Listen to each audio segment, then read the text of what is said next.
नमस्कार दोस्तों, स्वागत है आपके अपने YouTube चैनल संस्कृत अड्डा पर।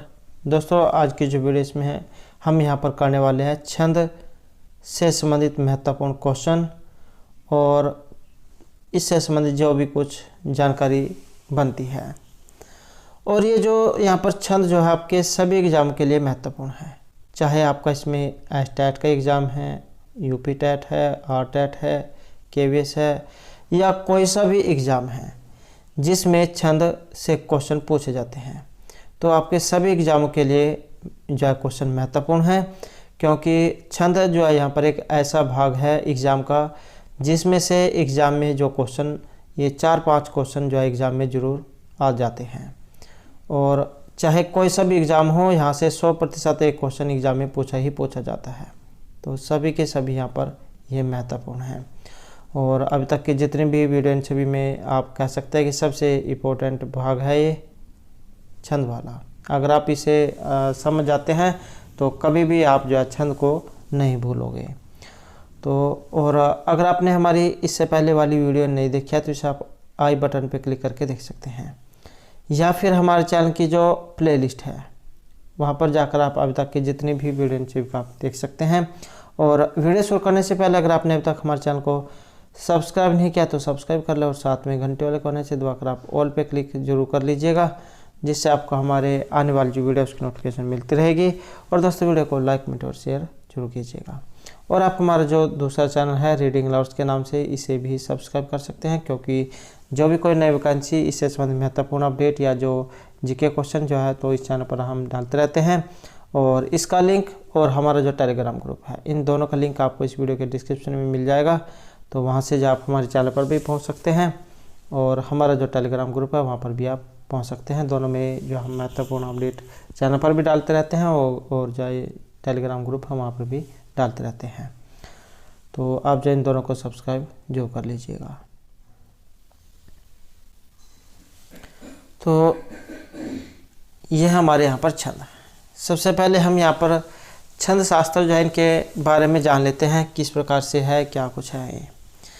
तो संस्कृत जो साहित्य, इसमें काव्य की जो प्रमुख विधाएं हैं ये 2 प्रकार की बताई गई हैं, पद्य और गद्य काव्य। और इन विधाओं के अतिरिक्त एक विधा और भी है जो इन दोनों विधाओं का सम्मिश्रण है, जिसे चंपू काव्य कहा गया है। और यह गद्य और पद्य का मिश्रण होता है। एग्जाम में कई बार ये भी क्वेश्चन पूछा जाता है कि चंपू काव्य जो है ये किसका मिश्रण होता है, ये चंपू काव्य कौन किसे कहा जाता है, किन के द्वारा रचित है चंपू काव्य। तो त्रिविक्रम भट्ट जो उनका है नल चंपू और मदालसा चंपू। और ये चंपू काव्य जो होता है गद्य और पद्य, इन दोनों का मिश्रण होता है चंपू काव्य। पद्य रचना के लिए छंद शास्त्र के वर्ण, मात्रा आदि विषय में जो नियम है इनका पालन करना आवश्यक है। इस प्रकार से स्पष्ट होता है कि पद्य का दूसरा नाम छंद है, और जिस शास्त्र में पद्य रचना के नियम बतलाए गए हैं उसे छंद शास्त्र कहा गया है। छंद की अर्थ एवं व्युत्पत्ति कैसे हुई है, तो ये जो महर्षि जो कात्यायन है, कात्यायन जो आपको पता ही है, वार्तिक जो उनके लिए इन्हें जाना जाता है। दूसरा नाम वररुचि है, अष्टाध्यायी जो उस पर इनके द्वारा वार्तिक लिखे गए थे। तो कात्यायन जो उनके अनुसार यद अक्षरम परिमाणम तत्छंदम, अर्थात जहाँ अक्षरों की गिनती की जाती है वह छंद कहलाता है। छंद शब्द की उत्पत्ति छादनार्थ में प्रयुक्त होने वाली धातु छदी आच्छादने से हुई है, जिसके अनुसार छंद शब्द का अर्थ होता है भाव या रस का आच्छादन करने वाला, छंदात से छादनार्थ। और इस उत्पत्ति से यह भी अर्थ प्रकट होता है कि छंद के द्वारा भाव या रस का आच्छादन किया जाता है अथवा भाव या रस का आच्छादन करने वाला छंद होता है।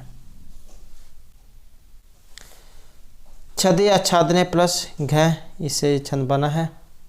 और छदि आच्छादने ये धातु आसुन प्रत्यय, इससे छंदस बना है। अब जान लेते हैं यहाँ पर छंद शास्त्र के बारे में। छंद शास्त्र जो है इसके प्रथमाचार्य थे पिंगल। ये भी क्वेश्चन एग्जाम में पूछा जाता है कि आचार्य पिंगल के द्वारा रचित शास्त्र कौन सा है, तो ये छंद शास्त्र के रचिता हैं, इसलिए इन्हें पिंगल शास्त्र भी कहा जाता है। इनका जो प्राचीन नाम है ये छंदोविचित है। और इनके छंद अनुशासन, छंदोविवृत्ति, छंदोमान इस नाम से भी उपलब्ध होते हैं। और जो आचार्य पिंगल हैं, तो जो आचार्य पिंगल है, जन श्रुतियों के अनुसार आचार्य पिंगल पाणिनि के अनुज थे और पाणिनि की अष्टाध्यायी के समान ही पिंगल के छंद सूत्रों की अष्टाध्यायी है और छंद शास्त्र के प्रथम आचार्य पिंगल मुनि हैं। और आचार्य पिंगल का जो ग्रंथ है छंद सूत्र, पिंगल सूत्र भी इसे कहा जाता है। इसमें 8 अध्याय हैं, 329 इसमें सूत्र हैं। छंद सूत्रों पर आचार्य हलायुध की वृत्ति, तो छंद सूत्रों पर आचार्य हलायुध की वृत्ति मृत संजीवनी प्रसिद्ध है और वृत्तिकारों में यादव प्रकाश और भास्कर के नाम भी उल्लेखनीय हैं। तो छंद सूत्र पर निम्न टीकाकारों ने टीकाएं लिखी हैं, जैसे आचार्य भट्ट और हलायुध इनके द्वारा रचित है मृत संजीवनी। यादव प्रकाश इनकी है पिंगल नाग छंद विचित भाष्य है। भास्कर राय इनका है भाष्य राज। और यहाँ पर है कुछ ये छंद शास्त्रीय प्रमुख ग्रंथ, जैसे सुवृत्तिलिख क्षेमेंद्र का है और छंद अनुशासन जयकृति है, वृत्तनाकर केदार भट्ट का है और छंदो अंजरी ये गंगादास और शुद्धबोध कालिदास का है। उसके बाद यहाँ पर इसकी कुछ परिभाषिक शब्दावली। तो पहले यहाँ पर पाद और चरण ये बताए गए हैं। तो पद्य के प्रत्येक चतुर्थ अंश को पाद या चरण कहते हैं, जैसे 4 लाइनें जो होती हैं वो वाली। तो पद्य जो होता है उसके प्रत्येक चतुर्थ अंश को पाद या चरण कहते हैं, जैसे कि यह पद चतुर्थ अंश है। वस्तुतः इनके कारण ही श्लोक को पद्य कहा जाता है। पहले और तीसरे चरण को विषम अथवा अयुग और दूसरे एवं चौथे चरण को सम अथवा युग कहा जाता है। तो ये किसे कहा गया है, 4 जो लाइनें हैं उनको ये कहा गया है, जिसमें पहली लाइन और तीसरी लाइन ये होती है विषम और या फिर आयुग, और जो दूसरी और चौथी इन्हें कहा गया है सम या फिर युग। जैसे प्रथम एवं तृतीय पाद विषम अथवा युग, द्वितीय एवं चतुर्थ पाद सम अथवा युग। तो ये विषम छंद सम छंद भी यही होते हैं। विषम छंद होंगे जिसमें जैसे 4 लाइनें हैं और सभी अलग अलग हों, सभी में वर्ण जो है वो अलग अलग हों। और सम होगी जिसमें 4 लाइन समान हो, उनके जो अक्षर हैं वो समान होंगे।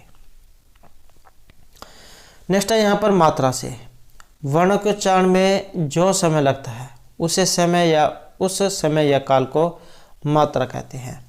तो मात्रा किसे कहा जाता है, वर्ण के उच्चारण में जो हमें समय लगता है। जब भी हम कोई वर्ण बोलते हैं उसका उच्चारण करते हैं तो उसमें जो समय लगेगा उस काल को मात्रा कहा जाता है।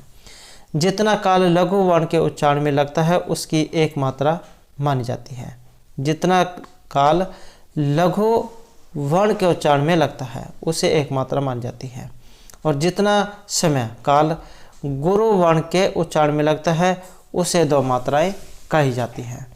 क्योंकि गुरु वर्ण के उच्चारण में दोगुना समय लगता है, इसलिए लघु वर्ण की एक मात्रा गिनी जाती है और उसे ये खड़ी हुई एक रेखा के चिन्ह से प्रकट किया जाता है।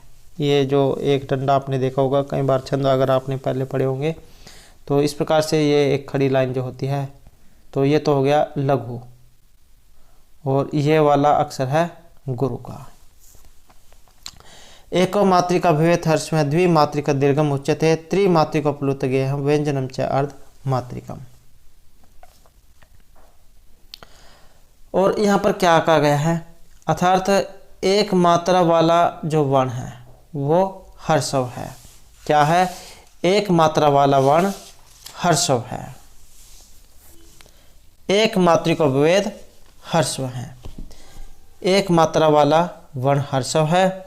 द्विमात्रिकम दीर्घम उच्यते, 2 मात्रा वाला वर्ण दीर्घ है। त्रिमात्रिको प्लुत गेयः, 3 मात्रा वाला प्लुत कहलाता है। और व्यंजन च अर्धमात्रिकम, और व्यंजन को अर्धमात्रिक कहा गया है। अर्थात एक मात्रा वाला वर्ण हर्षव होगा, 2 मात्रा वाला दीर्घ होगा और 3 मात्रा वाला प्लुत होता है। हर्षव दीर्घ प्लुत आपने पढ़ा होगा, जिसमें एक बोलने में कम समय लगता है हर्षव, हर्षव से ज़्यादा समय लगेगा दीर्घ, और जिनमें इन सभी से ज़्यादा समय लगेगा उसे प्लुत कहा गया, जैसे ओम उसमें पढ़ा होगा आपने। तो इस प्रकार से, और व्यंजन जो है ये अर्धमात्रिक बताए गए हैं। अब है यहाँ पर कुछ इसमें ध्यान देने योग्य जो बात हो बताई गई है कि किसी भी वर्ण का स्वर ही हर्षव अथवा गुरु होता है। किसी भी वर्ण का स्वर ही हर्षव अथवा गुरु होता है। यदि वर्ण का स्वर हर्षव अर्थात अ ई उ री ली हो तो वह वर्ण हर्षव अथवा लघु कहलाएगा। क्या है?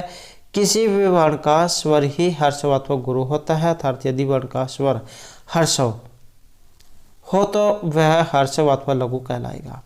साथ ही यदि वर्ण का स्वर दीर्घ, ये जैसे आ हो गया और दीर्घ ई हो गई और री ए आई ओ औ,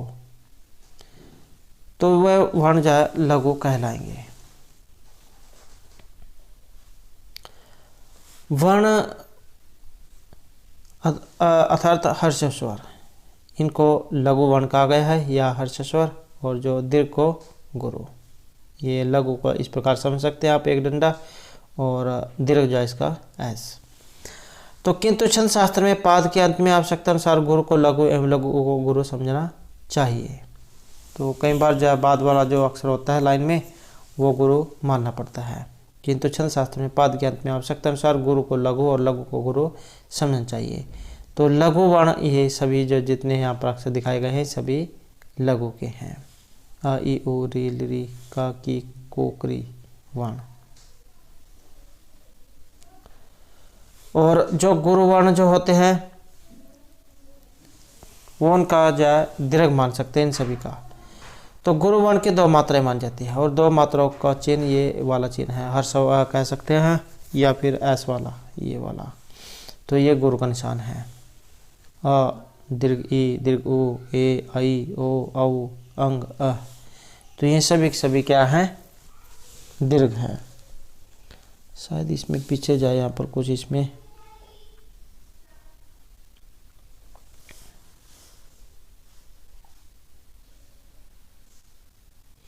तो ये आपने चिन्ह याद रखने हैं, ये गुरु वाले और लघु वाले।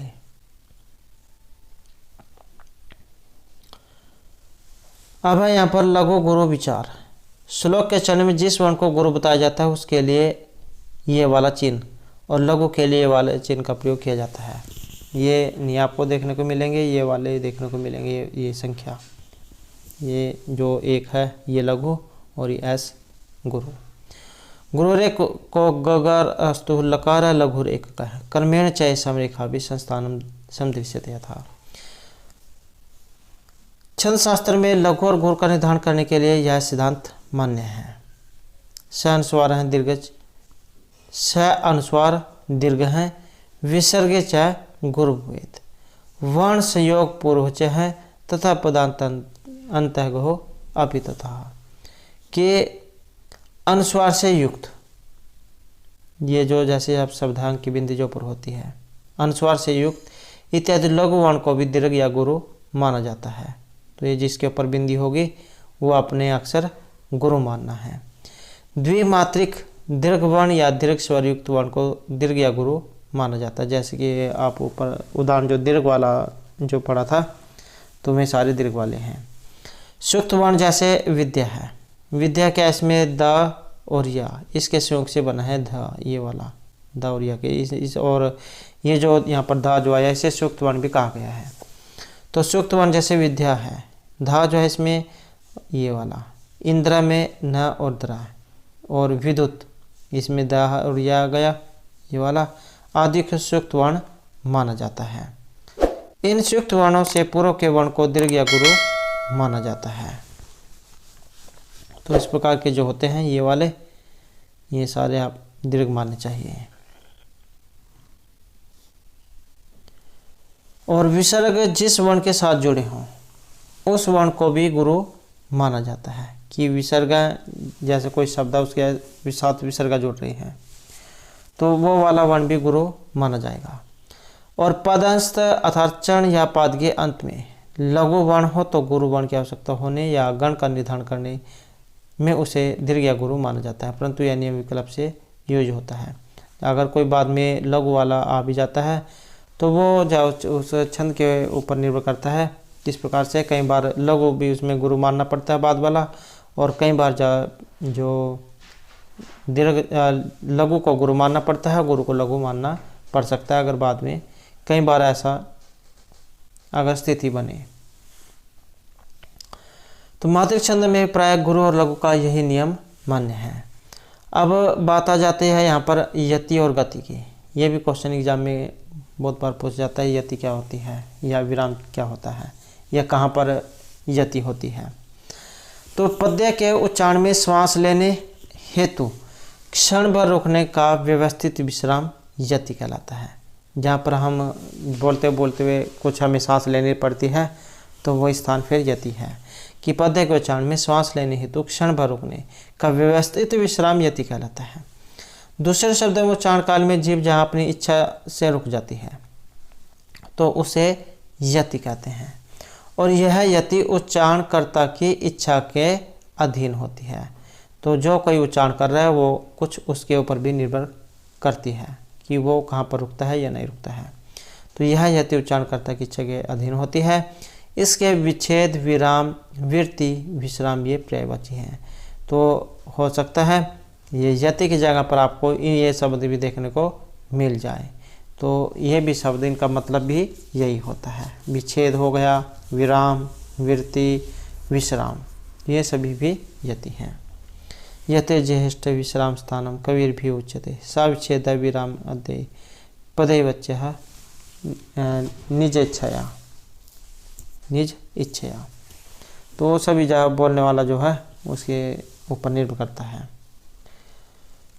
तो श्लोक में निय स्थान में किए गए पदछेद को यति कहते हैं, और इसमें कोई व्यतिक्रम होता है तो वह यति भंग दोष कहलाता है। और यति के संबंध में विभिन्न आचार्यों के अलग अलग मतभेद हैं। यति को मान्यता प्रदान करने वाले आचार्य,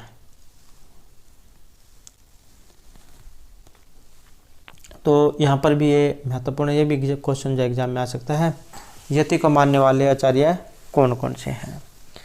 तो इसमें आचार्य पिंगल हो गए, वशिष्ठ हो गए, कौंडिल्य, कपिल मुनि हो गए और कंबल मुनि। तो ये तो है यति को मान्यता प्रदान करने वाले। और यति की अमान्यता के समर्थन अर्थात उसे न मानने वाले, तो इसमें भर हो गया, कोहल है, मांडव्य है, अश्वतर है और श्यातव है। उसके बाद है यहाँ पर गण परिचय। 3 वर्णों के समूह को गण कहते हैं। ये भी क्वेश्चन एग्जाम में आ जाता है कि गण किसे कहते जाते हैं, कितने वर्ण होते हैं इसमें। तो 3 वर्णों का जो समूह है उसे गण कहते हैं। और चरण शब्द में 3 वर्ण हैं। जो भी आप 3 अक्षर जो लिखेंगे तो वो 3 वर्ण, जैसे चरण, तो ये चरण है, इसमें 3 वर्ण हैं। अतः इसमें एक गुण होगा, जो 3 जो अक्षर होंगे उन्हें एक माना जाएगा। गण के निर्धारण में पूरे तीनों वर्णों को लेते हैं और हलंत तत्व व्यंजनों को नहीं गिना जाता। क्या है, अगर जैसे हम गण हैं मतलब जो 3 अक्षर हम लेंगे तो उसमें पूरे तीनों जो वर्ण हैं उनको लिया जाता है। कोई हलंत हो गया अथवा व्यंजन हो गया उसको नहीं गिना जाता है। और गण की संख्या कितनी होती है भी क्वेश्चन एग्जाम में आ जाता है। तो गण जो इनकी संख्या 8 मानी गई है। और ये सूत्र है यहाँ पर वेरी इंपॉर्टेंट है, क्योंकि जितने भी छंद आप जो हल करोगे वो इसी सूत्र के द्वारा ही हल होंगे। यह माता राजभान सल का ये अलग अलग किया जाता है। तो ये या माता जैसे यगण है, यगण, यगण, तो इसमें जो है इसके 3 अक्षर ले लो, य हो गया, मा, ता, ऐसे फिर इससे अगला अक्षर ले लो, मगण हो गया, फिर इससे आगे के 1 अक्षर और जुड़ जाएगा इसमें, तो मा, ता, रा, ऐसे फिर ता है, तगण हो गया, तगण में इससे 1 अक्षर और जोड़ लो तो ये हो गया ता, रा, जय।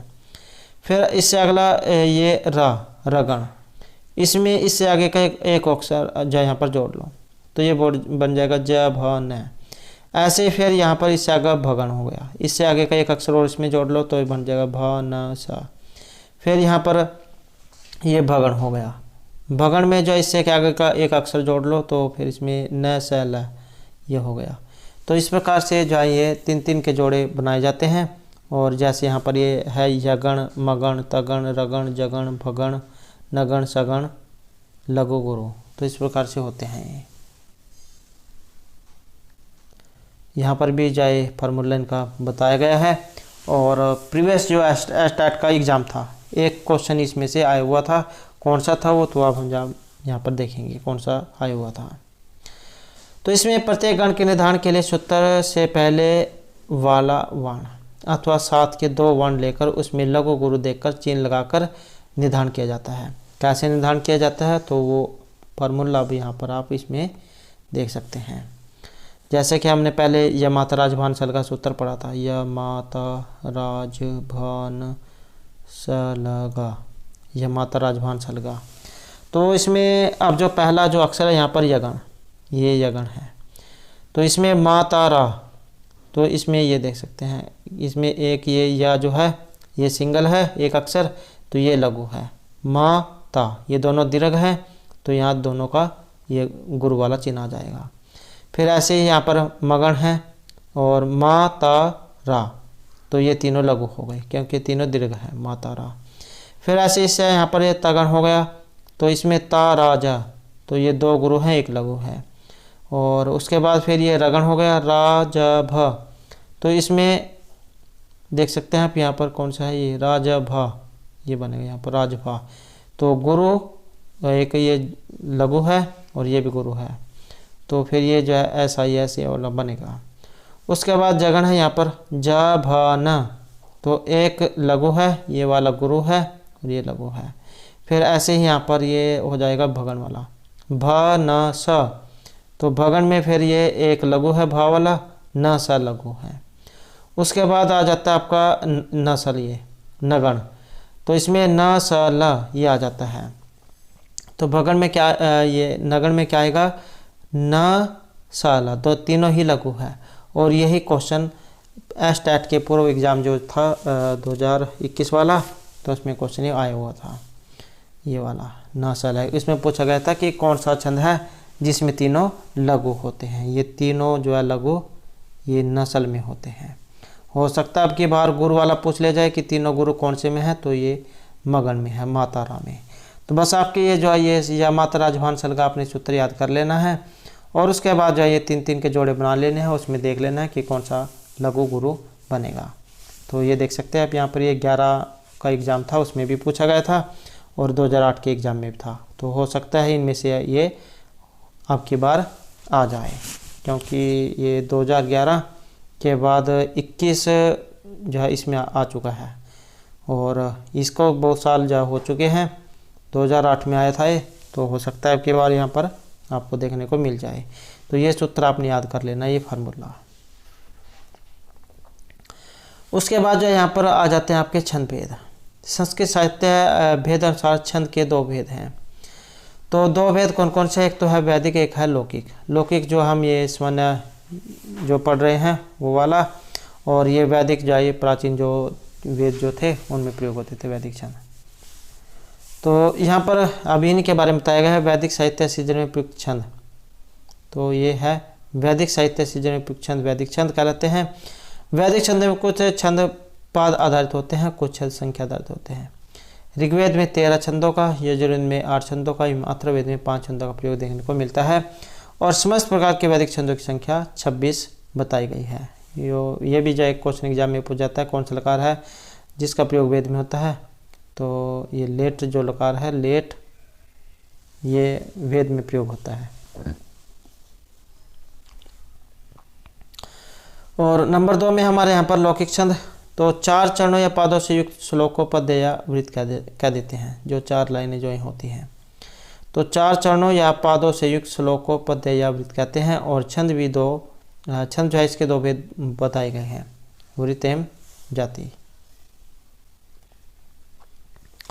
वृत्त जो है इसमें अक्षरों की गणना गुरु और लघु एवं 8 गणों के आधार पर की जाती है, परंतु जाति में मात्राओं की गणना की जाती है। क्या वृत्त में अक्षरों की गणना गुरु लघु एवं 8 गणों के आधार पर की जाती है, परंतु जो जाति होती है इसमें मात्राओं की गणना की जाती है।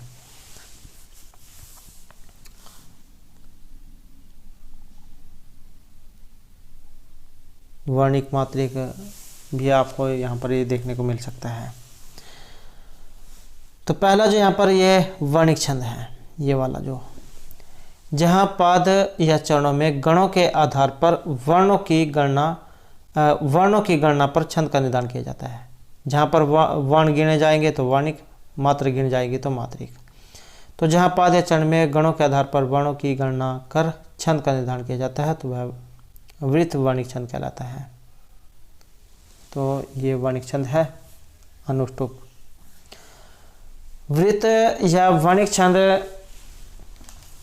या ये भी 3 प्रकार के बताए गए हैं।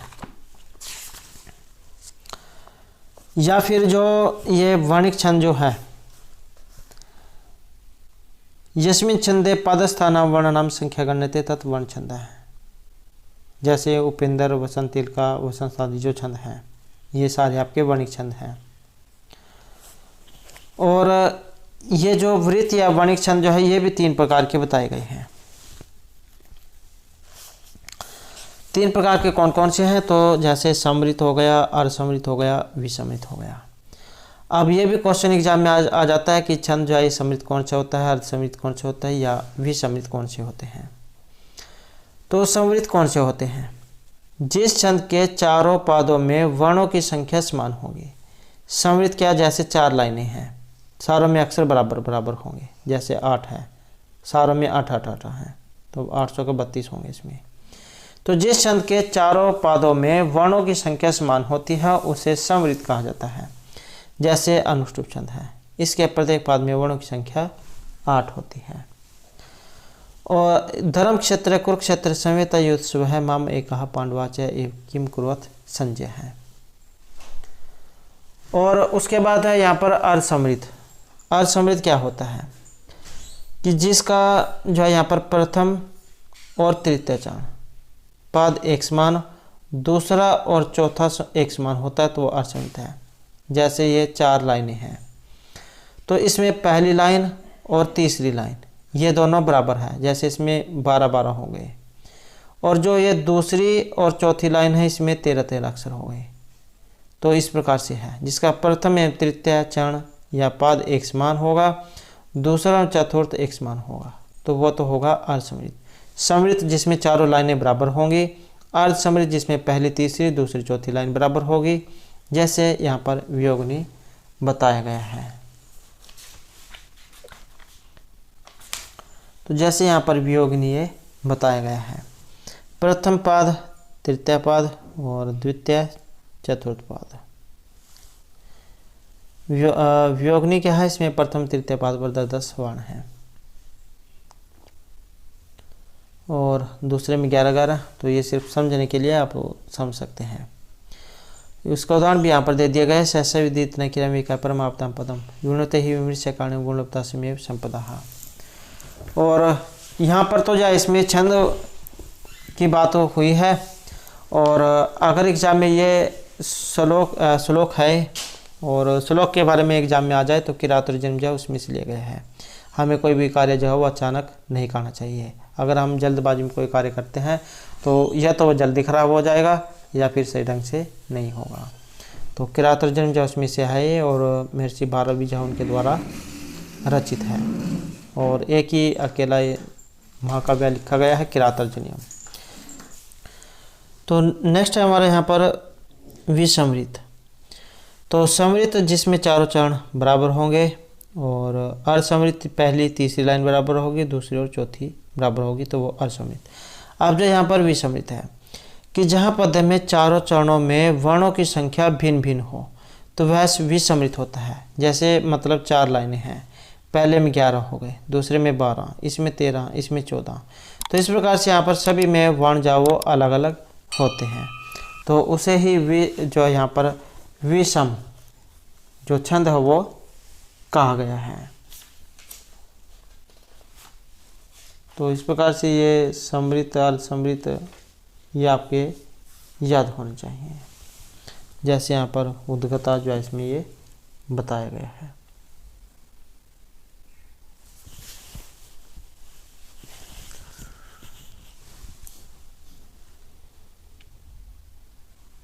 तो अब जो यहाँ पर इनसे संबंधित कुछ जो महत्वपूर्ण जो क्वेश्चन है उनको हम यहाँ पर करेंगे।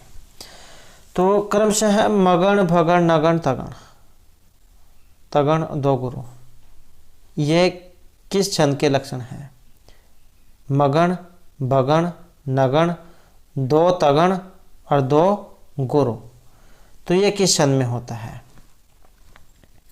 सनकधरा है, शार्दूल विकृत है, मंदक्रांत है या परिहर्षणी छंद है? और ये जो लक्षण है तो ये ऑप्शन रहेगा सी वाला। तो मंदक्रांता जो छंद है उसका लक्षण है ये। मगण भगण नगण, दो तगण दो गुरु, मंदक्रांता जल्दी षडगम्बर भूनातुताद गुरु चेत, ये लक्षण है। और जैसे यहाँ पर 17 तो इसमें वर्ण हो गए। अब जो यहाँ पर जल्द ही एक शब्द इसमें आया है, कहीं कहीं पर आपको अम्बुध भी देखने को मिल सकता है। अम्बुधि हो गया, जल्दी हो गया, बात एक ही है। इसमें 4 हैं वर्ण, षड में 6 हैं और अम्भव में 7 हैं। तो इस प्रकार से ये 17 हैं। इसमें जो लाइन जो होती है ऊपरले वाली, उसमें आपने अक्षर गिन लेने हैं, उसमें 17 अक्षर होने चाहिए। कश्चित कांत विरह गुरुना सब अधिकारात परमत है, ये अभिज्ञान शकुंतलम जो है उसमें से है। कश्चित तो ये जो मेघदूत जो है, महर्षि कालिदास जो है उनके द्वारा जो रचित है मेघदूत, उसमें मंदक्रांता छंद है उसका प्रयोग हुआ है। तो ये मंदक्रांता छंद है उसका है। कश्चित कांत विरह गुरुना सब अधिकारात परमत है, मेघदूत से ये लिया गया है। तो मेघदूत जो है इसमें संपूर्ण मेघदूत में मंदक्रांता छंद रहेगा। नेक्स्ट है अनुप्रास शब्द साम्य वैषम्य समरसयत। यहाँ पर शब्द साम्यम पदस्य तात्पर्य है। तो यहाँ पर शब्द साम्य से जो अर्थ क्या लिया गया है? व्यंजन की समानता से, स्वर की समानता से, वर्ण साम्यता से या पद की समानता से। और ये भी जो क्वेश्चन है, हाल ही में जो प्रीवियस जो आपका स्टैट का एग्जाम था उसमें क्वेश्चन पूछा गया था। तो यहाँ पर शब्द की समानता से क्या अर्थ लिया गया है? व्यंजनों की समानता से, स्वरों की, वर्णों की या पदों की समानता से। और इसमें जो अर्थ लिया गया है तो ये पद जो है उनकी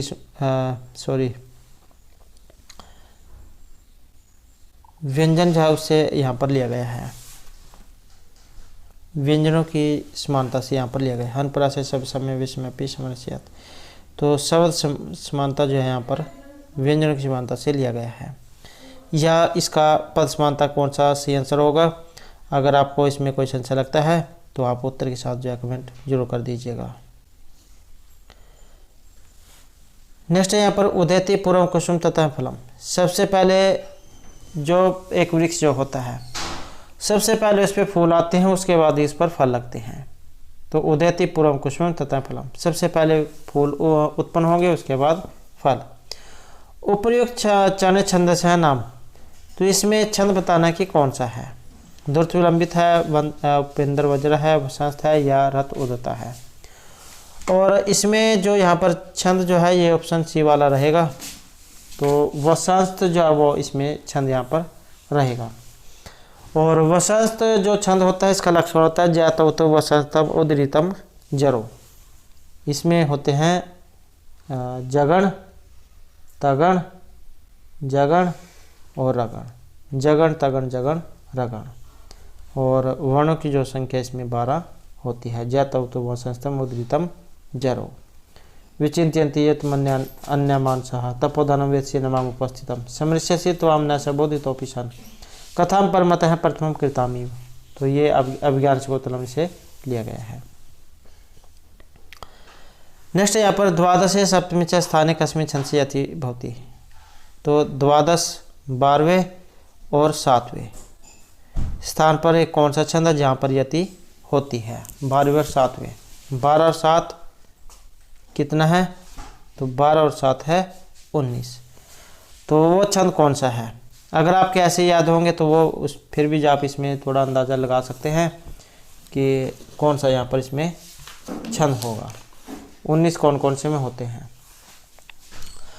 19 जो वर्ण है वो शार्दूल विकट जो छंद है उसमें होते हैं। तो शार्दूल विकट जो है इसमें है, तो ये जो यहाँ पर इसका रहेगा।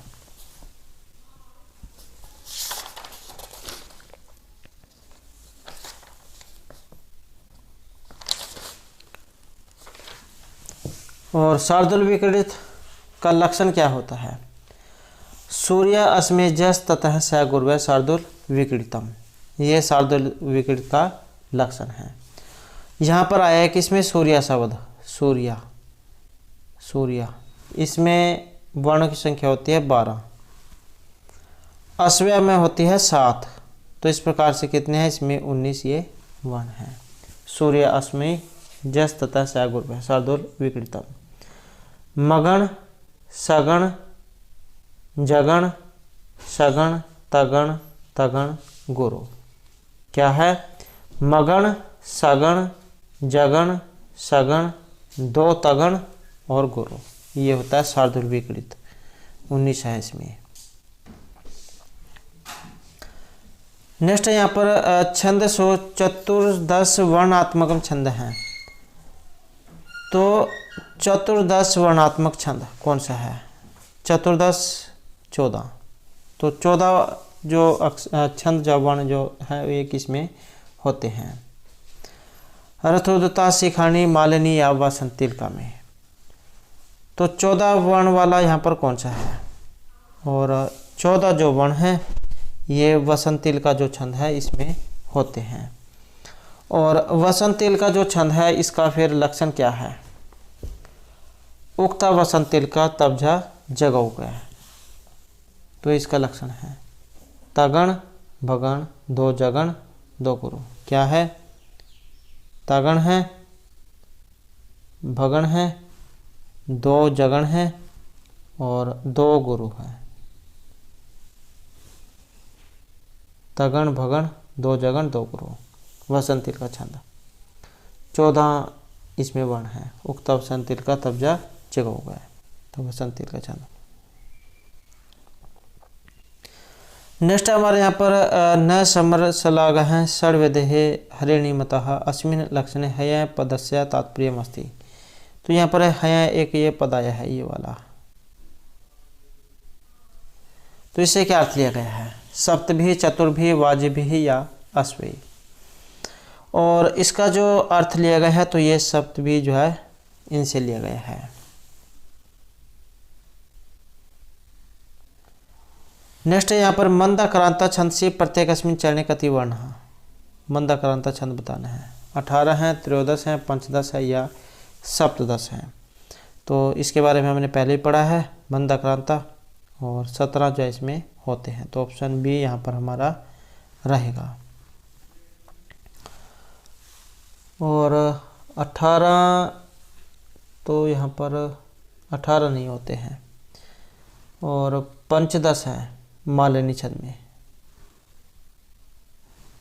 और 13 ये आपके प्रहर्षणी में, ये प्रहर्षणी में है। नेक्स्ट यहाँ पर विनय वारित वृत्ति ही तस्या न विवृत मदना न च समृता, उपयुक्त उदाहरण छंद से हैं। तो इसमें भी ये छंद बताना है कि कौन सा है। रथोदता है, वसंत है, द्योत विलंबितम है या फिर वसंतिल का छंद है। और इसमें छंद जो है तो ये ऑप्शन रहेगा सी वाला। तो द्योत विलंबित जो है वो इसमें छंद है। द्योत विलंबित जो है इसका लक्षण क्या होता है। द्योत विलंबितम आह नभो भरो, तो ये इसका लक्षण है। और वर्ण कितने होते हैं इसमें, तो द्योत विलंबित जो है इसमें वर्णों की संख्या 12 है। तो इसमें 12 है। इसका होता है ये वाला नगण, 2 भगण है और 1 रगण है। नगण 2 भगण 1 रगण। वर्ण भारा द्योत विलंबितम आह नभो भरो। दूर्त गति पुरुष धन भाजनम भवती मंदह गति सुखोचित है। दूर्त विलंबित खेल गति निरिप है सकल राज्य सुखम प्रियमा सुनते हैं। तो इस प्रकार का इसका ये उदाहरण है। नेक्स्ट है यहाँ पर भुजंग पर्यात, ये छंद है आपका भुजंग पर्यात। और चतुर्वारम कत्मगण है भवती प्रत्यक्षण है। तो भुजंग पर्यात इसका लक्षण क्या होता है? भुजंग पर्यात का भुजंग पर्यातम चतुर्भी यकारई, क्या है? भुजंग पर्यात चतुर्भी यकारई। तो चतुर्भी यकारई, इसमें सारे क्या होंगे? यगण होंगे। तो इसमें ऑप्शन 1 वाला रहेगा। इसका आपने याद कर लेना है। भुजंग पर्यातम चतुर्भी यकारई, आसान छंद है, चारों के चारों इसमें यगण होंगे। 1 2 3 4, तो ये चारों के चारों यगण होंगे भुजंग पर्यात में। और अक्षरों की संख्या इसमें 12 है, सारे सम्मिलित हैं। नेक्स्ट है यहाँ पर भानु सुकृत युक्त रंग एवं उपयुक्त चरणे छंद है विद्यते। तो यहाँ पर जो इसमें छंद है वो कौन सा है? रथ उदता है, इंद्र वज्र है, शालिनी है या उपेंद्र वज्र है। और इसमें जो छंद है ये ऑप्शन रहेगा डी वाला। तो इसमें है उपेंद्र वज्र छंद। और जो उपेंद्र वज्र है उसका लक्षण क्या होता है? उपेंद्र वज्रा जस जास ततः गौ। उपेंद्र वज्रा जो है इसमें होते हैं 11 और इंद्र वज्रा इसमें भी 11 हैं। इन दोनों का मिश्रण होता है उपजाति छंद, उपजाति ये वाला।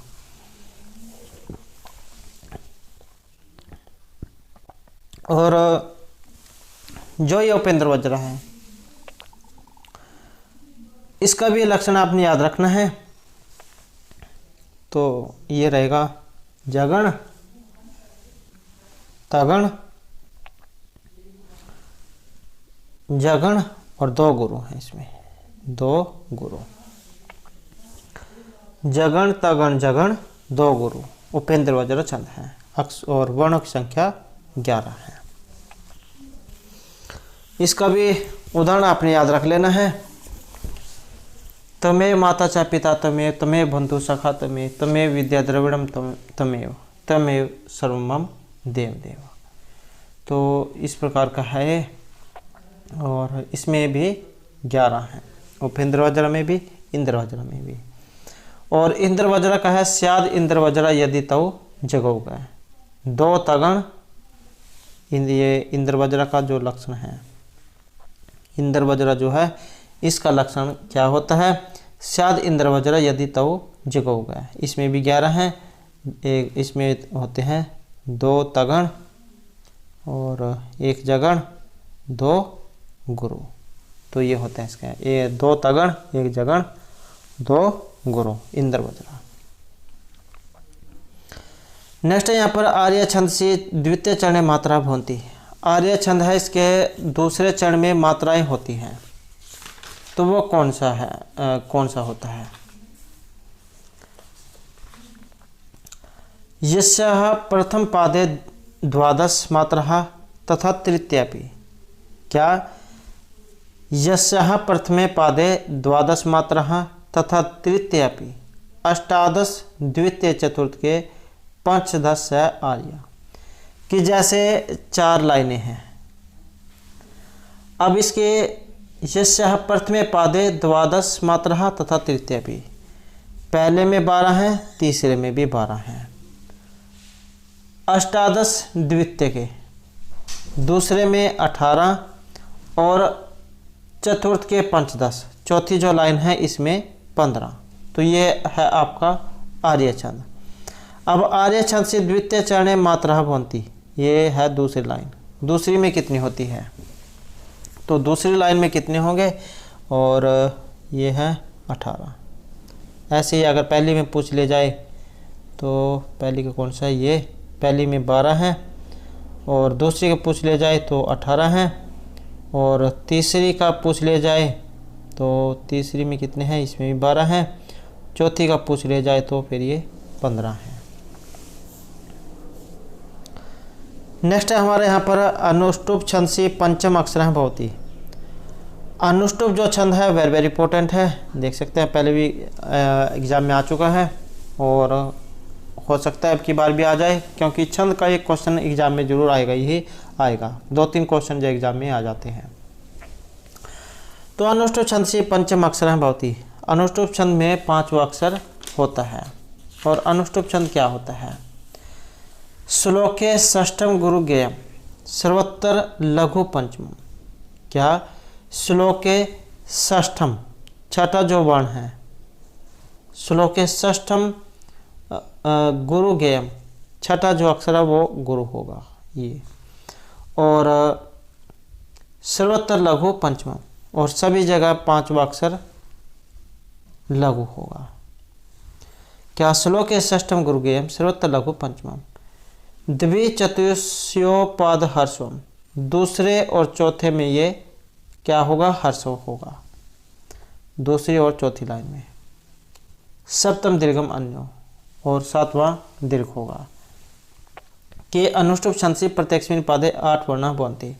अनुष्टुप जो छंद है इसके प्रत्येक लाइन जो है उसमें कितने होते हैं? 8 होते हैं। ये छंद आपने पढ़े होंगे, गायत्री, उष्णिक, अनुष्टुप, वृत्ति, पंक्ति, त्रिष्टुप, जगती। गायत्री जो होते हैं इसमें सबसे पहला आपका गायत्री छंद, और इसमें 24 अक्षर होते हैं, 24। तो उसके बाद गायत्री, उष्णिक, अनुष्टुप, वृत्ति, पंक्ति, त्रिष्टुप, जगती। तो इस प्रकार से आपने याद रख लेना है। अब जो यहाँ पर अनुष्टुप जो छंद है ये पूछा गया है। तो अनुष्टुप छंद से प्रत्येकस्मिन् पादे अष्टौ वर्णा भवन्ति, 8 वर्ण होते हैं। प्रत्येक पादे षष्ठ वर्ण गुरु, जो चारों जो लाइनें हैं, जैसे 1 2 3 4 चार लाइनें हैं, इसमें प्रत्येक लाइन में जो छठा अक्षर जो होगा, प्रत्येक लाइन में जो छठा अक्षर होगा वो तो गुरु होगा। और इससे पहले वाला 5वां अक्षर वो लघु होगा। दूसरी और चौथी लाइन में, दूसरी और चौथी लाइन में द्वितीय चतुर्थ के चाहे पादे सप्तम वर्ण है हर्ष भवती, और प्रथम तृतीय चाहे सप्तम दीर्घ है, पहली और तीसरी में 7वां दीर्घ। तो इस प्रकार से ये एक सूत्र है। श्लोके षष्ठम गुरु गेयम सर्वोत्तर लघु पंचम द्विचतुष्पादयो हर्षम सप्तम दीर्घम अन्य हो। कि प्रत्येक पादे षष्ठ वर्ण गुरु हो, प्रत्येक लाइन में छठा अक्षर गुरु है, 5वां लघु है। दूसरे और चौथे पाद में लाइन में 7वां वर्ण हर्षव है, पहली और तीसरी में गुरु है, 7वां वर्ण। अब यहाँ पर अनुष्टुप छंद पंचम अक्षर 5वां अक्षर पूछा गया है। तो अब जो यहाँ पर क्या पूछा गया, इसमें 5वां अक्षर पूछा गया है। 5वां अक्षर कौन सा है? 5वां अक्षर लघु है। और प्रत्येक पादे षष्ठ वर्ण गुरु, अगर छठा अक्षर पूछ लिया जाता तो यहाँ 5वें की जगह छठा होता अगर, तब ये गुरु होता है। अब यह यहाँ पर 5वां पूछा गया है तो लघु है। अगर यही बात पूछ ली जाती है आपसे दूसरी लाइन में, द्वितीय चतुर्थ के दूसरे चौथी लाइन में, तो इसमें फिर ये 7वां जो वर्ण हर्षव होता। द्वितीय चतुर्थ के चपादे सप्तम वर्ण हर्ष में, दूसरे चौथी लाइन में 7वां जो अक्षर होता वो हर्षव होता। पहली और तीसरी में 7वां दीर्घ होगा। नेक्स्ट है यहाँ पर अधोनिर्दिष्ट पद में छंद का निर्देश करें। खग वासुपेता श्लील मावगा मुनिजन है प्रदीप अग्नि भवती प्रविचरती धूम मुनि वनम परिभ्रष्ट दुरात रविरापी संक्षिप्त किरण है।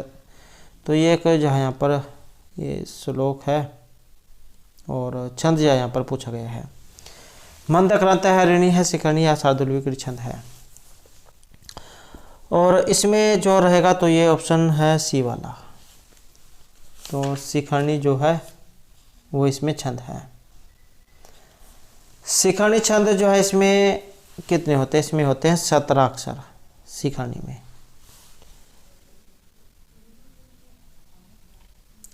मंदक्रांता और शिखानी, इनमें दोनों में 17-17 होते हैं। शिखानी का लक्षण आपने याद रख लेना है। रस है रुद्र छिन्न यमन से विलाग है शिखानी। रस जो इसमें आया है रस शब्द, ये इसमें होते हैं 6 वर्ण। एकादश रुद्र, रुद्र जो शब्द है इसमें है 11 और 11 6 17। ये जो यहाँ पर अक्षर जो है पहली लाइन, ये आप इसमें अक्षर गिन लेना, तो ये 17 होने चाहिए।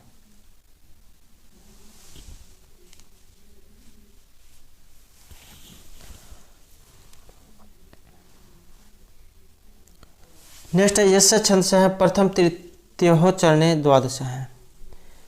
जिस छंद के प्रथम और तृतीय चरण में 12 होते हैं वो कौन से हैं? तो जैसे 4 लाइनें थी, तो इसमें पहली लाइन और ये वाली और तीसरी लाइन, इसमें 12-12 हैं। तो वो कौन सा छंद है? वसंत, आर्य, मालिनी या वसंती का छंद। तो इसमें जो हमारा रहेगा तो ये है ऑप्शन बी वाला। तो जो आर्य जो छंद था इसके बारे में हमने पहले पढ़ा कि यशा प्रथम पादे द्वादश मात्रा तृतीयापि अष्टादश द्वितीय चतुर्थ के पंचदश सारिया। पहली और तीसरी लाइन में कितने होंगे? 12 होंगे। और पहली तीसरी में 12, दूसरी लाइन में 18 और जो एक बच गई चौथी लाइन इसमें 15। तो हो सकता है इनकी बार ये वाला पूछ लिया जाए, क्योंकि बहुत समय हो चुका है यहाँ पर आए हुए। 2011 सबसे पहला स्टेट का एग्ज़ाम था आपका ये 2011 का, तो बहुत समय हो चुका है, 10-11 साल हो चुके हैं। हो सकता है आपकी बार यहाँ पर इसमें से आ जाए। नेक्स्ट है यहाँ पर हितम मनोहारी चाहे दुर्लभम वचन हित छंद हस्ती। हितकारी और मनोहर वचन दुर्लभ होते हैं। यहाँ पर छंद कौन सा है? उपेंद्र वज्रा, इंद्र वज्रा, अनुष्टुप या वसंत छंद। और यहाँ पर रहेगा ये ऑप्शन डी वाला। तो वसंत छंद जो है इसमें ये रहेगा। नेक्स्ट अगर रथोदता छंद से है चतुर्षु चरणेशु कति वर्ण भवन्ति। रथोदता जो छंद है इसमें चारों चरणों में कितने वर्ण होते हैं? 60, 44, 48 या 68। और इसमें रहेंगे ये, तो इसमें रहेगा ऑप्शन बी वाला। तो 44 जो इसमें होते हैं।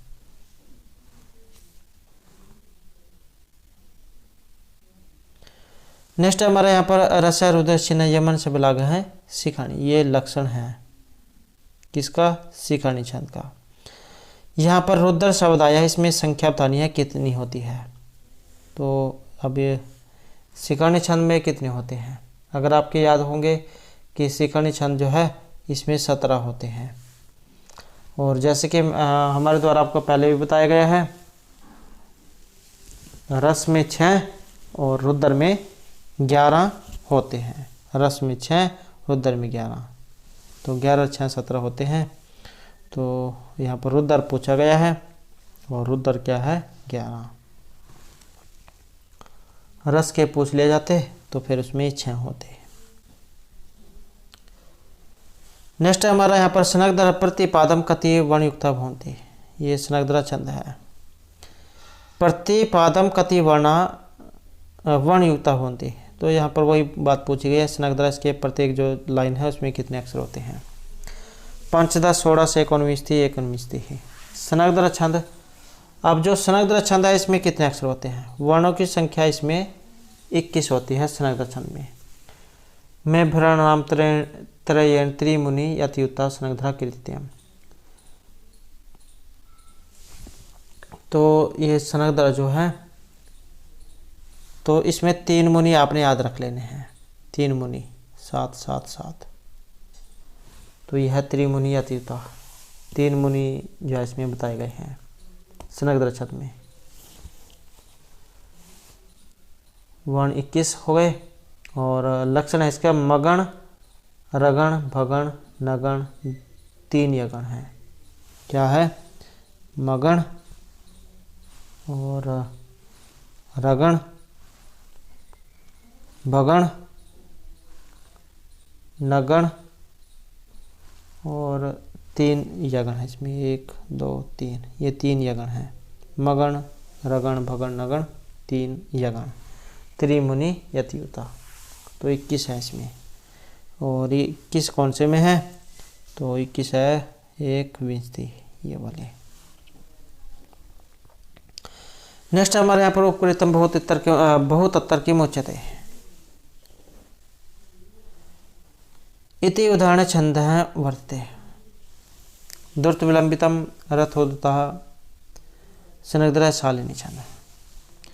और इसमें रहेगा ऑप्शन ए वाला, तो दुर्त विलंबित जो है वो वाला छंद है इसमें। दुर्त विलंबित महानभो बरो, 12 है इसमें।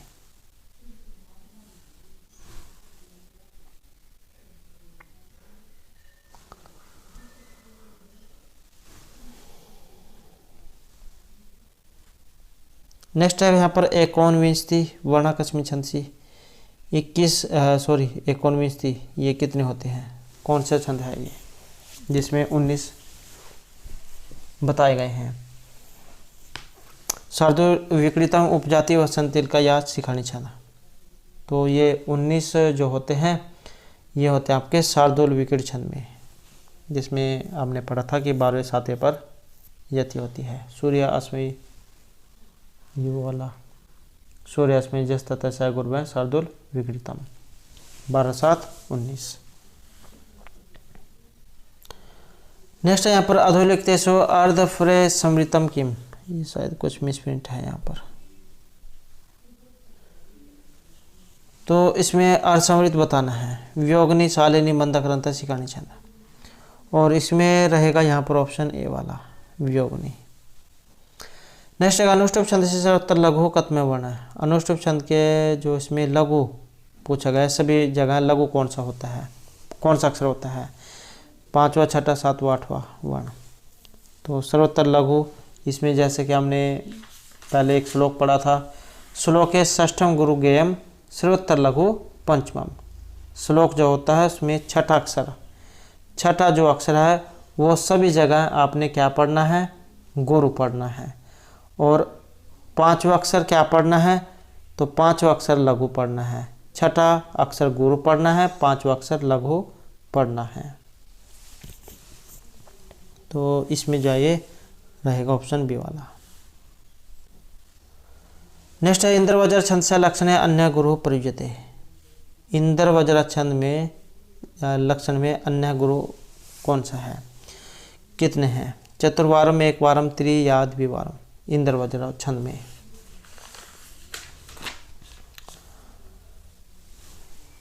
और लक्षण रहेगा शायद इंद्र वज्र यदि तव जगो गए। अब यहाँ पर गुरु और गुरु माना गया है ऑप्शन डी वाला। गुरु कितनी बार आया है? यहाँ पर गुरु आया है 2 बार। शायद इंद्र वज्र यदि तव जगो गए। तगण 2 तगण 1 जगण 2 गुरु, क्या है? 2 तगण 1 जगण 2 गुरु। तो गुरु क्या है? 2 बार है।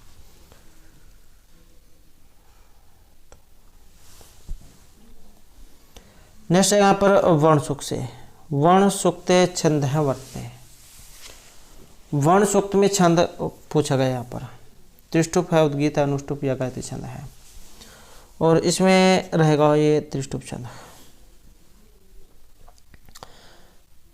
नेक्स्ट है यहाँ पर विष्णु सुक्त से। इसमें छंद कौन सा है? और ये भी क्वेश्चन देख सकते हैं आप, यहाँ पर 2009 में पूछा गया था। तो विष्णु में बताना है यहाँ पर वृत्ति, पंक्ति, त्रिष्टुप, जगति। और इसमें रहेगा ऑप्शन सी वाला, त्रिष्टुप छंद। और ये जितने भी देवता जो हैं इनके ऊपर हमारे द्वारा पहले भी जो क्वेश्चन कराए गए हैं, जिसमें इनका ये परिचय आ जाता है और इनके जो मंत्र हैं वे सभी जा कराए गए हैं। उनको अगर आप देखना चाहते हैं तो उन सभी को आप हमारे चैनल की प्लेलिस्ट में जाकर देख सकते हैं। और एक और जो यहाँ पर क्वेश्चन आ जाता है इसमें, ये त्रिष्टुप वाला, कि अक्षरों की संख्या कितनी है? तो त्रिष्टुप जो है इसमें 44 होती है। जगती में होती है 48, पंक्ति में है 40 और वृत्ति में है 36। नेक्स्ट यहाँ पर इंद्र सूक्त प्रयुक्त छंद है वर्तते। इंद्र सूक्त आपने पढ़ा होगा, इसमें छंद बताना है। अनुष्टुप है, जगती है, त्रिष्टुप या गायत्री छंद है। तो अनुष्टुप छंद जो है इसमें रहेगा ऑप्शन सी वाला, त्रिष्टुप छंद। नेक्स्ट है रस है, रुद्र सेना यमन से बिलाग है शिखानी। इतर रुद्र इति पदेन का संख्या संकेत। तो ये क्वेश्चन शायद पहले भी आ चुका है। और तो रुद्र वाला पूछा गया था, तो रुद्र वाला तो यहाँ पर सी है। तो रुद्र की जगह पर अगर अब यहाँ पर रस कर दें तो फिर जाए कौन सा होगा। तो शिखानी छंद का, और इसका फिर ये रस होगा 6 वाला, तो ये कट जाएगा यहाँ पर, ये वाला हो जाएगा। रुद्र होगा तो 11, रस होगा तो 6। नेक्स्ट है यहाँ पर चतुर्भी यकार। और क्वेश्चन जो होता है उसके पूछने के कई तरीके हो सकते हैं एग्जाम में। तो क्वेश्चन आंसर आपका वही रहेगा, क्वेश्चन बेशक कुछ मर्जी पूछ लिया जाए। तो यहाँ पर भी चतुर्भी यकार पूछा गया है। हमने पहले जाए भुजंग प्रयात वाला क्वेश्चन किया था, तो 4 जो यकार हैं उसी में आते हैं।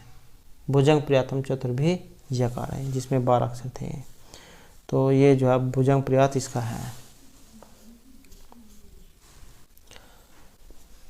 नेक्स्ट यहाँ पर सर्वत्र लघु पंचम वित्तीय लक्षणांश कस्य छंद से है। सभी जगह लघु या फिर सभी जगह अगर गुरु पूछ लिया जाए, तो लघु की बात करें तो ये अनुष्टुप जो छंद है इसमें है।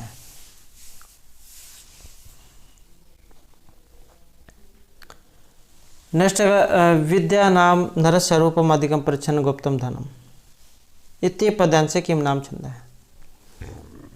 ये श्लोक है, वैसे इसमें छंद पूछा गया है।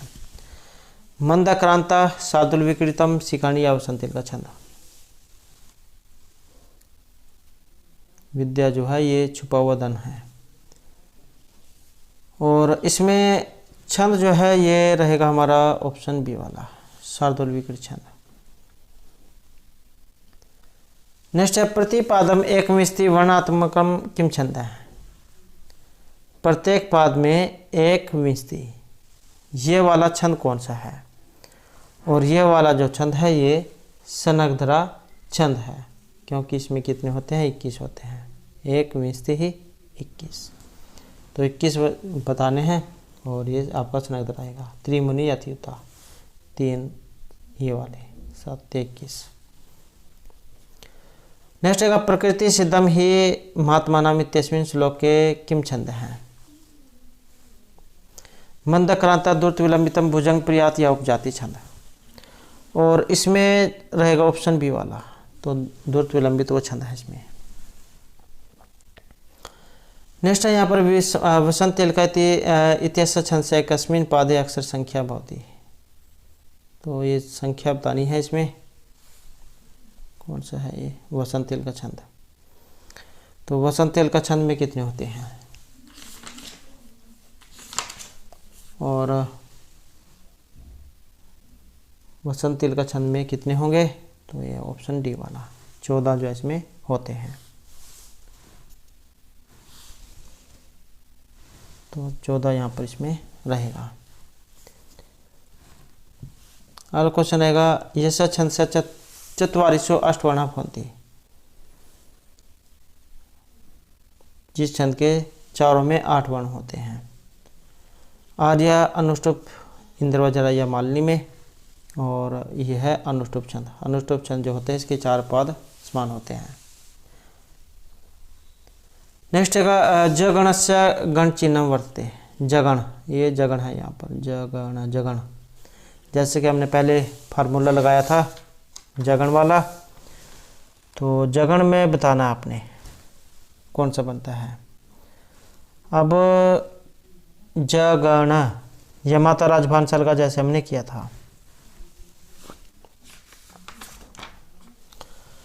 तो जगण जो है इसमें देख सकते हैं बना के, इसमें बनेगा एक लघु बनेगा, एक गुरु बनेगा, उसके बाद लघु। तो ये ऑप्शन डी जाए यहाँ पर इसमें रहेगा। आपने जाइए जगण बना के देखने हैं, या आपके ऐसे याद हो जाते हैं तो ठीक है, नहीं तो फिर ये जगण इस प्रकार लिखकर उसमें मैच कर लेने हैं। तो 100% जो आपका सही फिर से आंसर रहेगा, कोई संशय भी आपको नहीं रहेगा। और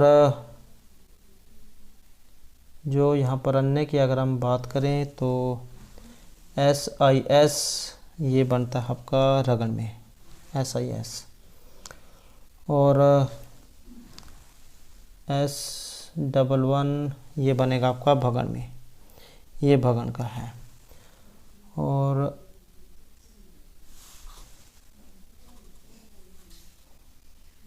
तो बस जो है, तो आप जो इस तरीके से इसमें मिलान करके देख लेना, क्योंकि इसमें जो समय लगेगा तो आप मिलान करके देख सकते हैं।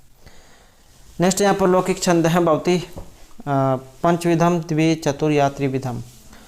और लौकिक छंद जो है यहाँ पर इसमें रहेगा ऑप्शन बी वाला, द्विविधम। नेक्स्ट है छंद है पादवतु, ये है वेद के जो छंद होते हैं, शिक्षा कल्प व्याकरण ज्योतिष छंद।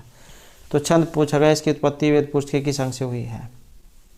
छंद है पादवतु वेद से, छंद की उत्पत्ति पाँव से हुई है, और ये किस में है, वेद में है। वेद की छंद है शिक्षा कल्प व्याकरण ज्योतिष छंद, छंद है पादवतु वेद से है।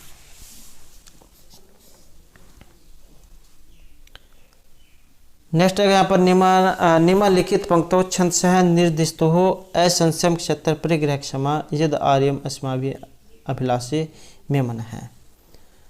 तो यहाँ पर छंद वसंतिल का शालिनी दोष विलंबितम या वसंतिल का छंद, वसंत छंद, और इसमें है ये वसंत छंद। नेक्स्ट है यहाँ पर शिखानी छंद से प्रतिपादम कतिशो वर्णेशु यति भवति। ये है यहाँ पर शिखानी छंद के प्रत्येक पाद पर कितने स्थान हैं जहाँ पर यति होगी। तो शिखानी छंद के आपने अक्षर जो वो याद रख लेने हैं। अक्षर कितने हैं इसमें, 17 हैं। अब आप देख सकते हैं इसमें सभी में 11 6 17, 10 7 17, 12 5 17, 11 6 17। तो वैसे तो यहाँ पर सभी में संख्या 17 है। तो बस अब आपने फिर ये याद ही करना है शिखानी में कितने होते हैं। तो इसमें 12वें और छठा जो स्थान है, 11वें छठे स्थान पर जो यति है वो होती है रस रुद्रस्य नय मन से बुला के शिखानी, रस 6 रुद्र 11। तो कई बार एग्जाम में क्या है, क्वेश्चन को उलझाने के लिए ये जैसे यहाँ पर ये तो सही आंसर है हमारा। अब एग्जाम में उलझाने के लिए क्या करेंगे, रस सुर में आता है, रस रुद्र छिन्न मन से बुला के शिखानी, रस सुर में आता है तो सुर में यहाँ पर 11 दे दिया जाएगा। जैसे यहाँ पर ये उल्टा कर दिया गया है 11 6। तो ये आपने इस तरीके से नहीं उलझना है। सी आंसर ये ऑप्शन सी वाला है, क्योंकि सुर में रस आते हैं जो 6 हैं, रुद्र 11 हैं। तो इस प्रकार से क्वेश्चन को उलझाने के लिए भी दे दिया जाता है। नेक्स्ट यहाँ पर निर्धारित ऐसो छंदसो अर्धसमृत से उदाहरणम। अर्धसमृत कौन सा है, और अर्धसमृत जो है इसका है ये वियोगनी वाला। नेक्स्ट है इंद्रवज्र छंद से अंत्य कति गुरुवर्ण भवन्ति। इंद्रवज्र छंद जो है इसके कितने गुरुवर्ण होते हैं, और पहले भी हमने किए हैं तो इसमें 2 गुरु होते हैं। और अगर यहाँ पर उपेंद्र वज्र के बारे में आ जाए तो उपेंद्र वज्र में भी 2 गुरु हैं, एक जगन है, जगन तगन जगन 2 गुरु, ये उपेंद्र वज्र है। और इंद्र वज्र में है 2 तगन 1 जगन 2 गुरु, 2 तगन 1 जगन 2 गुरु। नेक्स्ट यहाँ पर द्वितीय पाद मात्रे यस्मिन अष्टादश मात्रा भवन्ति तस्य छंदः नाम। तो यहाँ पर द्वितीय पाद में जिसमें 18 मात्राएं होती हैं, दूसरे में 18 होती है, वो छंद कौन सा है। तो जैसे कि हमने पहले पढ़ा था आर्य छंद के बारे में, तो ये ऑप्शन बी वाला है आर्या। तो इसमें पहली और तीसरी लाइन हमने पढ़ी थी, पहली और तीसरी इन दोनों में क्या थे, 12-12 थे। दूसरी जो लाइन है इसमें 18 और चौथी में 15। तो ये है। हेलो क्वेश्चन है पर सनकद्र छंदसी एकस्मिन् पादे कति वर्णा भवन्ति। ये यहाँ पर सनकद्र वाला पूछा गया है। तो त्रिमुनियतियुता 721, तो ऑप्शन सी। नेक्स्ट क्वेश्चन यहाँ पर मंदाक्रांता छंद से यति है। मंदाक्रांता छंद में यति होती है वो कौन कौन से बार होती है? 1 2 7, 8 4 5, 6 11, 4 6 7। तो अगर आपकी संख्या भी याद होगी तब भी आप याद आसानी से कर पाओगे। मंदाक्रांता में 17 होते हैं और 17 वाले जैसे हमारे द्वारा आपको पहले बताया गया है, मंदाक्रांता जल्दी सड़गमो न तो गुरुचेत। सबसे पहला आता है जल्दी। सब इसमें अगर आपने लक्षण याद करे होंगे तो जल्दी में सबसे पहले आते हैं 4, उसके बाद आता है सड़ के हैं 6, उसके बाद आता है इसमें अम्भो में है 7। तो इस प्रकार से 4 6 7 सीरीज देख सकते हैं आप किस में बनी है। तो ये इसमें बनी है। नेक्स्ट यहाँ पर नन में ये होते हैं मालिनी भोगी लोकई। ये मालिनी जो छंद है उसका लक्षण है, मालिनी छंद का। अब यहाँ पर ये भोगी और लोकई ये 2 शब्द आए हैं, भोगी और लोकई। पूछ लिया गया यहाँ पर भोगी वाला। भोगई जो है इसमें कितने हैं, या मालिनी जो छंद है मालिनी में कितने अक्षर होते हैं? तो मालिनी जो छंद है इसमें 8 और 7 15, तो इसमें होते हैं 15। तो मालिनी छंद में अक्षरों की तो संख्या है 15। तो भोगी और लोकई इसमें नन में युत है मालिनी भोगी लोकई, ये लक्षण है। अब यहाँ पर भोगी सबसे पहला है भोगी, तो भोगी में क्या है 8 है। उसके बाद अगर लोकी में पूछ ले जाए तो लोकई में है 7, क्योंकि एग्जाम में कुछ भी पूछा जा सकता है, दोनों में भी पूछा जा सकता है। भोगी में कितने हैं, लोकई में कितने हैं, अलग अलग भी आ सकता है। जैसे अब भोगी में पूछा गया है तो इसमें 8 है, लोकई में भी पूछा जा सकता है तो इसमें 7 है। टोटल भी करके पूछा जा सकता है, 8 और 7 15 होते हैं। तो इस प्रकार से आ सकता है। तो दोस्तों ये तो थे हमारे यहाँ पर छंद से संबंधित कुछ महत्वपूर्ण क्वेश्चन। अगर आपको कहीं पर कोई डाउट लगता है तो आप उत्तर के साथ कमेंट जरूर कर दीजिएगा। और अगर आपने अब तक हमारे चैनल को सब्सक्राइब नहीं किया तो सब्सक्राइब कर ले। और हमारे साथ अंत बनाने के लिए धन्यवाद।